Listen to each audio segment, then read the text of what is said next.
We built our sustainable house last year. It was a 5-year plan. We didn't know whether we would build, but we bought the land and we would either move or we would stay, and that was what happened. So this is a total evolution.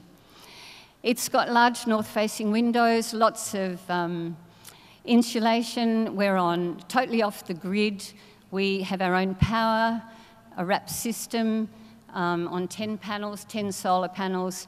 I brought the bird bath. We've put a bird bath out for the birds. We have birds. Yeah, it's gorgeous. And my vision, and one has to have a vision for one's land, was to protect and to restore it. Now, I don't think I really mean restore, because I don't mean returning it to what it was. I'm following up on our other two speakers here a little. I meant do what the land could do and do the best I could to reverse some of that damage that had happened.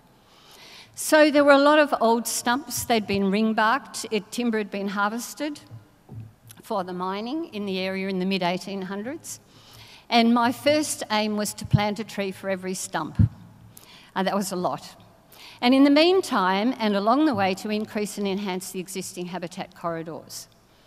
Manage pest, plants and animals, in other words, try to stop the degradation from that source. And 2,500 plants, 2,500 trees and more plants.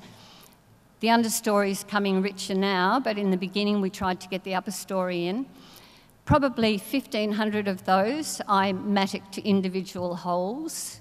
We had some support from the North Central Catchment Management Authority, who donated 600 plants, and that was absolutely fantastic. At this stage, I've been doing it, but now, under Connecting Country, DSE and the Bush Tender Program, we're going to get some support to take it on a bigger scale and get rid of all those pest plants and animals, and I'm talking about foxes, rabbits, and blackberries, basically. A few other bits and pieces as well. There is a variety on our place. Up on the right, you see a little baby that I just photographed about a week ago, a tiny little red stringy bark. They're popping up all over the place and growing by themselves at the moment.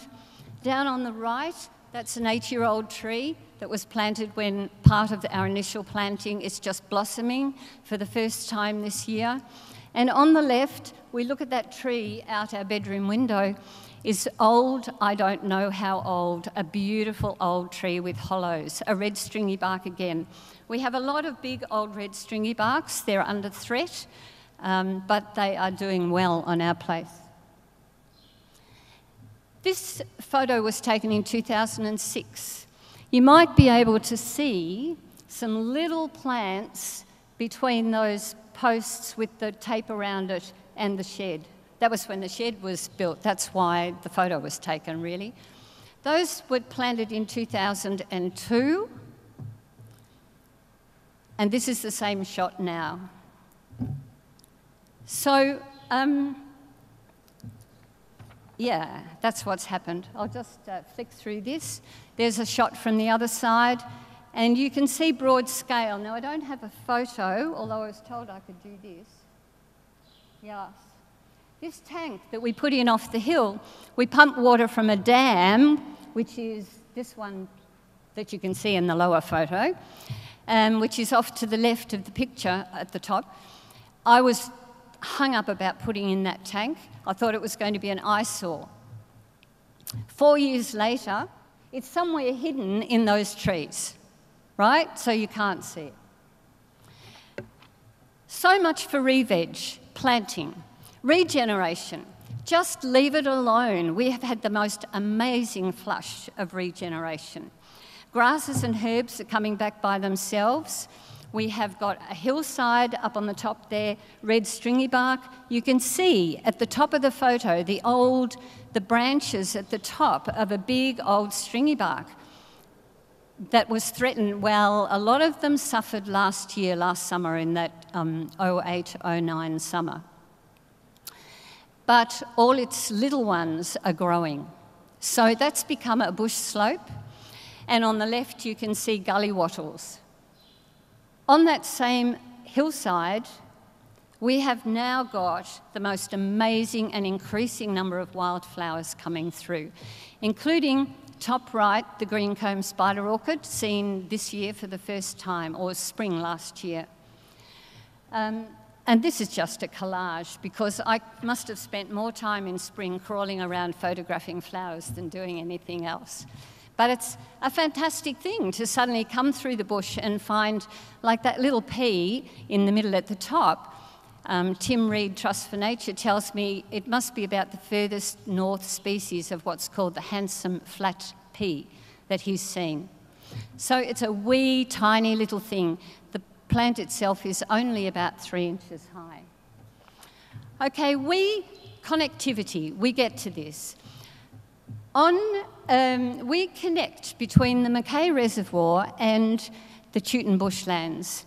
And the Chewton Bushlands are this bushy hill in the far horizon. You can see, is that better? You can see an open paddock there that I've planted, and you can see regeneration along our driveway. And that's popped back amazingly. The Mackay Reservoir up behind our house is the connection. So that's our small connection. Our nearest neighbours are in that bushlands community. There are 30 solar-powered houses established in about the mid-70s. 400 acres of hills and quite an amazing site for many endangered species. Last year, we were successful in having a cluster of 5 properties, all about 5 to 10 acres, normally too small on their own to be a covenanted property, covered, each of them by separate covenant, because have now formed a cluster of Trust for Nature covenanters. I don't know what we'd do without Trust for Nature. Where are we? Well, you can see here, vaguely, Castlemaine's about in the middle. Down to the right is Elphinstone, and up the top is Harcourt. And our place is sort of vaguely middle-ish. But we're based in the Mount Alexander Shire. And Mount Alexander Shire has the Brown, which is dry forests, and a lot of grassy plains. So a very diverse landscape. And this is what it looked like in the mid-1800s. One area just near us, the Golden Point Reservoir, the site of the first, the biggest, the richest alluvial gold field worldwide. And this photo is taken from the same place now. So we have a hugely resilient landscape. And Connecting Country is about connecting people and landscapes, managing a healthy, resilient and productive natural environment. So now I'm involved in this, not just on my small scale, but across the Mount Alexander Shire. We have got, it's a grassroots approach with community engagement, funding from both the federal and the state level, and support from huge support from the community in a very aware, environmentally aware area of Victoria. They're running a community education training program. They're having guest speakers in. The main focus is the protection of the yellow box woodlands and the Fasker Gale, the little tune that you can see there on the right. He is quite threatened, but it's amazing, since the word was put out, how many additional sightings. People are looking, they're seeing, they're watching, and they're caring. So if you want to know a little bit more about this big project, Connecting Country does have a website. It's not the only active group across Victoria. As Will said, there's a lot of activity in Victoria. We're a very aware state.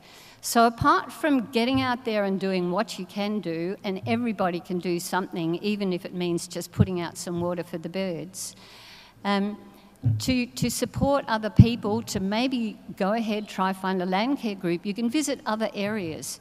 Even just go and appreciate what you have with a walk in the bush. We really do have a wonderful place to live. Thank you.